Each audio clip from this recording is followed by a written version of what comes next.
Bismillaahi Raxmaani Raxiim. Assalaamu calaykum waraxmatullaahi wabarakaatuhu.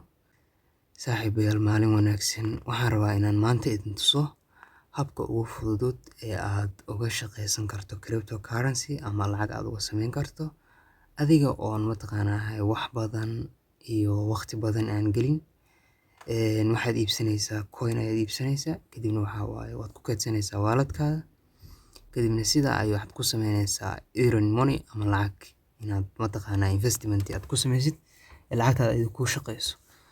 Marka application-ada aadka u muhiimka ah ee laga rabo in taleefankaada inay mar walba ku jiraan ama aad kala socoto dhaqdhaqaaqa ayaa ah Trust Wallet. Application-kan aad uu muhiim u yahay. Sidoo kale application-kan kale Uniswap asne application kale oo aad muhiim u ah. Labadan application waa la isku xirayaa. Qaabka isugu xireynana hadda ayaan idin tusayaa qaabka la isugu xiro. Marka Uniswap markaad soo gashid waxaad ku xiraysaa ugu horeyn wallet-kaada ayaad ku xiranaysaa. Wallet-kaada qaabka ugu xiranaysid waxaa leedahay connect wallet. Connect wallet markaad tiraahdid connect wallet ayaad taabanaysaa. kadibna mobile ayaa kuu saaran ama QR code.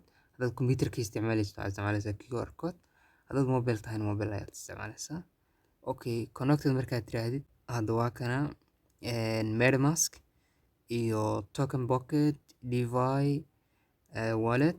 Wallet-yadan dhan waan isticmaalaa laakiin maanta kuwaan idin sharxayo waxaa ka mid ah Uniswap iyo Trust Wallet. Qaabka la isugu xiro Trust Wallet ayaad taabanaysaa.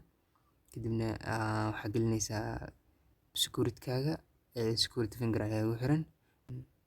Uniswap ayaad samaynaysaa. kadibna saas ayaad leedahay